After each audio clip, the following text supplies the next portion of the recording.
Навядзенню парадку на зямлі ў месцах масавага адпачынку ля вадаёмаў прысвечана акцыя, арганізатарамі якой выступілі абласны камітэт прыродных рэсурсаў і ахова навакольнага асяроддзя і студэнты Брэсцкага дзяржаўнага тэхнічнага універсітэта. Жывапісныя берагі ракі Буг у мемарыяльным комплексе адны з самых папулярных турыстычных месцаў брэстаўчан і гасцей у летні сезон. Толькі вось далёка не ўсе адпачываючыя разумеюць, што адпачынак – гэта яшчэ абавязак пакінуць пасля сябе чысціню і парадак. Так как День всемирный, он пройдет везде во всех странах, мы тоже хотим принять участие и этим показать, что наше молодое поколение, наши сотрудники комитета, наших инспекций, они тоже как бы изъявили желание и показывают, что нужно беречь природу, нужно беречь прибрежную полосу, прибрежный берег. Почему? Потому что весь мусор, который на сегодняшний день находится рядом, он, естественно, попадает в реки.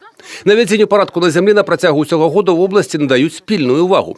Праводзяцца месячнікі па добраўпарадкаванні, акцыі «Чысты бераг, чысты лес». Гэтая акцыя – адна са складаючых гэтай работы.